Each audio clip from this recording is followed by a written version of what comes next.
നമ്മുടെ പ്രയത്നം കൊണ്ടോ നമ്മുടെ കഴിവ് കൊണ്ടോ നമുക്കൊരിക്കലും നേടിയെടുക്കുവാൻ കഴിയാത്ത ഒന്നിനെ നമ്മെ സ്നേഹിക്കുന്ന, നമ്മെ കരുതുന്ന ഒരുവൻ ദാനമായി നൽകുമ്പോൾ രണ്ട് കാര്യങ്ങൾ നാം ശ്രദ്ധിക്കേണ്ടത് ആവശ്യമാണ്. ഒന്ന്, നാം അതിനെ നിരസിക്കരുത്. രണ്ട്, നമുക്ക് ലഭിച്ചതിന്റെ വില എന്തെന്ന് തിരിച്ചറിഞ്ഞ് നമ്മുടെ ജീവിതം നാം മുന്നോട്ട് നയിക്കേണ്ടത് ആവശ്യമാണ്. ഇങ്ങനെ നാം നമ്മുടെ ജീവിതം മുന്നോട്ട് നയിക്കുമ്പോൾ നമ്മുടെ ജീവിതത്തിൽ നാം നന്മ അനുഭവിക്കും. പല സമയങ്ങളിലും നമ്മുടെ കുറവുകൾ നമുക്ക് മനസ്സിലാക്കുവാൻ കഴിയും. ദൈവം നമുക്ക് വേണ്ടി ചെയ്തത് എന്ത് എന്ന് തിരിച്ചറിയുമ്പോൾ, നമ്മുടെ പ്രയത്നം കൊണ്ടൊന്നും നമുക്ക് ലഭിക്കുവാൻ കഴിയാത്ത രക്ഷ യേശുക്രിസ്തുവിന്റെ കാൽവരി ക്രൂശിലെ യാഗത്തിലൂടെ നമുക്ക് ലഭിക്കുമ്പോൾ, യേശുക്രിസ്തുവിന്റെ രക്തം നമ്മുടെ പാപത്തെ ശുദ്ധീകരിച്ച് ദൈവത്തോട് നമ്മെ അടുപ്പിക്കുമ്പോൾ, നിങ്ങളൊരു കാര്യം തിരിച്ചറിയണം. ആർക്കും വിലയില്ലാത്തൊരു ജീവിതമല്ല നിങ്ങളുടേത്. നിങ്ങൾക്ക് വേണ്ടി വില കൊടുത്ത ഒരുവനുണ്ട്. അതുകൊണ്ട് തന്നെ നിങ്ങളെ വിലയ്ക്ക് വാങ്ങിയ ഈ ദൈവം നിങ്ങളുടെ ജീവിത മേഖലകളിൽ നിങ്ങളോടൊപ്പമുണ്ട് എന്ന് തിരിച്ചറിയേണ്ടത് ആവശ്യമാണ്. ഈ ലോകത്തിലുള്ള സകല ബന്ധങ്ങളും നമ്മുടെ മരണത്തോടെ അവസാനിക്കുമ്പോൾ ഈ ദൈവവുമായിട്ടുള്ള ബന്ധം മരണം കൊണ്ട് തീരുന്നതല്ല,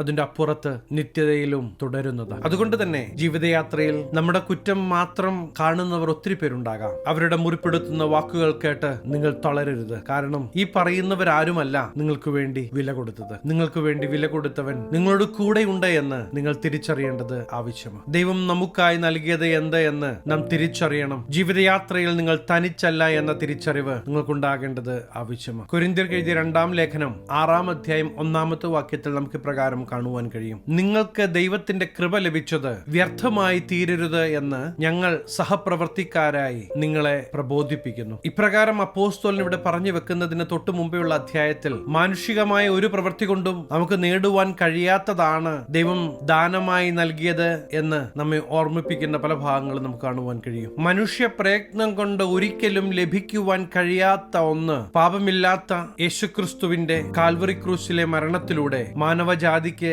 ലഭിക്കുന്നുവെങ്കിൽ അതിന്റെ വിലയെ നാം തിരിച്ചറിയേണ്ടത് ആവശ്യമാണ്. യേശുക്രിസ്തുവിൽ വിശ്വസിക്കുന്നവർക്ക് ദൈവത്തോട് അടുക്കുവാൻ ഒരു ഭാഗ്യം ദൈവം അവിടെ ഒരുക്കുകയാണ്. നമ്മുടെ ജീവിതത്തിലേക്ക് നാം തിരിഞ്ഞു നോക്കുമ്പോൾ ഒരുപക്ഷെ ദൈവം പറഞ്ഞതെല്ലാം ചെയ്ത് സഭായോഗങ്ങളിലും പങ്കെടുത്ത് എന്റെ ജീവിതം ഞാൻ മുന്നോട്ട് പോകുന്നു എന്ന് നാം ഒരുപക്ഷെ പറഞ്ഞേക്കാം. എന്നാൽ യഥാർത്ഥത്തിൽ ഇത് മാത്രമാണോ ദൈവം നമ്മെ കുറിച്ച് ആഗ്രഹിക്കുന്നത് എന്ന് നാം നമ്മോട് തന്നെ ഒന്ന് ചോദിക്കേണ്ടത് ആവശ്യമാണ്. ഈ ലോകത്തിലെ ജീവിതം എത്രയെന്ന് നമുക്കറിയത്തില്ല. എന്നാൽ ഈ ലോകത്തിൽ എത്ര നാൾ ദൈവം തന്നാലും അത്രയും കാലം നമ്മെ രക്ഷിച്ച, നമ്മെ വീണ്ടെടുത്ത ഈ യേശുവിന് വേണ്ടി നാം നിൽക്കുവാൻ തയ്യാറാകേണ്ടത് ആവശ്യമാണ്. മാത്രമല്ല ദൈവത്തിന് നമ്മെ കുറിച്ചുള്ള പദ്ധതി എന്ത് എന്ന് തിരിച്ചറിഞ്ഞ് നാം ജീവിതയാത്ര മുന്നോട്ട് നയിക്കുമ്പോഴാണ് യഥാർത്ഥത്തിൽ നാം ജീവിത വിജയം കാണുന്നത്. പ്രിയ ദൈവത്തിലെ ദൈവം നമുക്ക് നൽകിയ ഈ ജീവിതം എങ്ങനെയെങ്കിലും ജീവിച്ച് തീർക്കുവാനുള്ളതല്ല എന്ന് നാം തിരിച്ചറിയേണ്ടത് ആവശ്യമാണ്. മറിച്ച് ദൈവം നമ്മെക്കുറിച്ച് ആഗ്രഹിക്കുന്ന ദൈവിക പദ്ധതികൾ എന്ത് എന്ന് തിരിച്ചറിഞ്ഞ് അതിനനുസരിച്ച് നാം ചുവടുകൾ വെക്കുവാൻ തുടങ്ങുമ്പോൾ യഥാർത്ഥത്തിൽ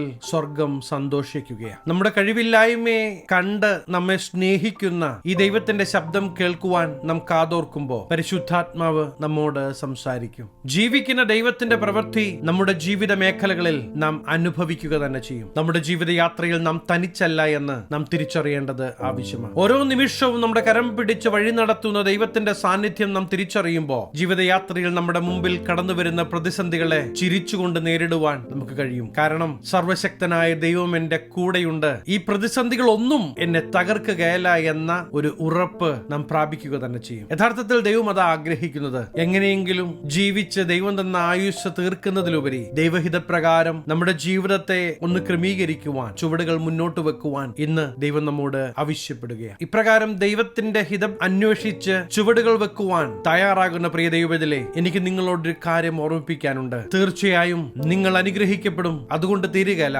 നിങ്ങളുടെ തലമുറയെയും ദൈവം ദേശത്ത് മാനിക്കും. ദൈവം നമ്മെ കുറിച്ച് ആഗ്രഹിക്കുന്നത് തിരിച്ചറിഞ്ഞ് ശത്രുവിന്റെ സകല തന്ത്രങ്ങളും യേശുവിന്റെ നാമത്തിൽ ജയിച്ച് മുന്നേറണമെന്ന് ദൈവം നമ്മെ കുറിച്ച് ആഗ്രഹിക്കുകയാണ്. ജീവിതത്തിൽ ചെറിയൊരു വിഷയം കടന്നു വരുമ്പോ, ഇനി മുന്നോട്ട് പോകുവാൻ കഴിയുകയില്ല എന്ന് മനസ്സിൽ ചിന്ത വരുമ്പോ, കൂടെയുള്ള ദൈവ സാന്നിധ്യം തിരിച്ചറിഞ്ഞ് ദൈവശബ്ദത്തിനായി നാം കാതോർക്കുന്നെങ്കിൽ ദൈവാത്മാവിന്റെ നിയന്ത്രണം നമ്മുടെ ജീവിതത്തിൽ നമുക്ക് അനുഭവിച്ചറിയുവാൻ കഴിയും. അതെ, ഇതുവഴി നടക്കുക എന്ന് പറഞ്ഞ് വഴി നടത്തുന്ന വിളിക്കുന്ന ദൈവശബ്ദം നാം കേൾക്കും, ദൈവ സാന്നിധ്യം നാം അനുഭവിച്ചറിയും. ശത്രുവിന്റെ വലിപ്പം കണ്ട് ഭയപ്പെടുന്നതിലുപരി ജയാളിയായ ജയവീരനായ കൂടെയുള്ള ദൈവത്തിന്റെ സാന്നിധ്യം തിരിച്ചറിഞ്ഞ് ജീവിതയാത്ര മുന്നോട്ട് നയിക്കുവാൻ നാം തയ്യാറാകേണ്ടത് ആവശ്യമാണ്. എന്റെ ശബ്ദം കേൾക്കുന്ന പ്രിയ ദൈവത്തിലെ, ആഴ്ചയിൽ ഒരു ദിവസം ആരാധനയ്ക്ക് പോയത് കൊണ്ടോ പ്രാർത്ഥനയ്ക്ക് പോയത് കൊണ്ടോ തീരുന്നതല്ല നമ്മുടെ ക്രിസ്തീയ ജീവിതമെന്ന് നാം തിരിച്ചറിയേണ്ടത് ആവശ്യമാണ്.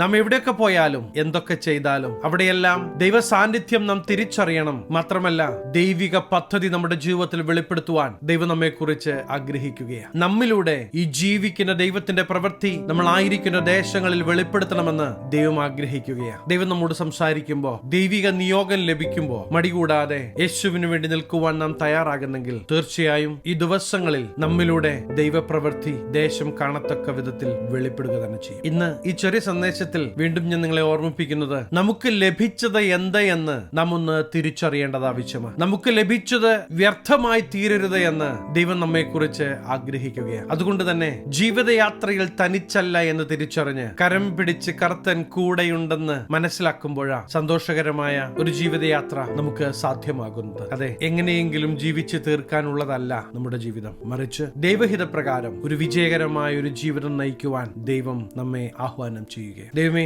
അങ്ങെനിക്ക് തന്ന ജീവിതം അങ്ങയുടെ ഹിതപ്രകാരം ജീവിക്കുവാൻ ഇതാ ഏൽപ്പിച്ചു തരുന്നു എന്ന് നിങ്ങൾ പറയുവാൻ തയ്യാറാണെങ്കിൽ ഞാൻ നിങ്ങൾക്ക് വേണ്ടി പ്രാർത്ഥിക്കുവാൻ ആഗ്രഹിക്കുകയാണ്. കണ്ണുകളെ അടയ്ക്കാം, പ്രാർത്ഥിക്കാം. മഹാപരിശുദ്ധനായ ഞങ്ങളുടെ സ്വർഗീയ പിതാവേ, എന്നോടൊപ്പം ചേർന്ന് പ്രാർത്ഥിക്കുന്ന ദൈവജനത്തെ അങ്ങയുടെ തൃക്കരങ്ങൾ തരികയാണ്. ദൈവഹിതം തിരിച്ചറിഞ്ഞ് ദൈവത്തിന്റെ മുഖത്തേക്ക് നോക്കുവാൻ, ദൈവശബ്ദത്തിനായി കാതോർക്കുവാൻ അപ്പ അങ്ങ് ഇവരെ സഹായിച്ചാണ്. ഇവരെ അനുഗ്രഹിച്ചു പ്രാർത്ഥിക്കുകയാണ്. ദേശങ്ങൾക്ക് ഇവരൊരു അനുഗ്രഹമാകട്ടെ. സകലമാന മഹത്വം അങ്ങേക്ക്, സകലവും യേശുക്രിസ്തുവിന്റെ നിസ്തുല്യ നാമത്തിൽ തന്നെ ആമേൻ. പ്രിയ ദൈവത്തിലെ, നിങ്ങൾ ദേശങ്ങൾക്ക് ഒരു അനുഗ്രഹമാകും. ദൈവം തന്നത് എന്ത് എന്ന് തിരിച്ചറിഞ്ഞ് ദൈവത്തിന് നന്ദി കരേറ്റി ജീവിതയാത്ര മുന്നോട്ട് നയിക്കുമ്പോൾ തീർച്ചയായും നിങ്ങൾ ദേശങ്ങൾക്ക് ഒരു അനുഗ്രഹമാകുക തന്നെ ചെയ്യും. ഈ ചെറിയ സന്ദേശം നിങ്ങൾക്ക് അനുഗ്രഹമായെങ്കിൽ തീർച്ചയായും ഞങ്ങളെ അറിയിക്കണം. അനേകർക്ക് അനുഗ്രഹമാകേണ്ടതിന് സ്നേഹിതർക്ക് ഷെയർ ചെയ്യുക, ഫോർവേഡ് ചെയ്യുക. നിങ്ങൾ ഈ ചാനൽ ഇതുവരെയായിട്ടും സബ്സ്ക്രൈബ് ചെയ്തിട്ടില്ല എങ്കിൽ തീർച്ചയായും സബ്സ്ക്രൈബ് ചെയ്യണം. ദൈവം അനുവദിച്ചാൽ അടുത്ത ദിവസം നമുക്ക് വീണ്ടും കാണാം. Stay blessed.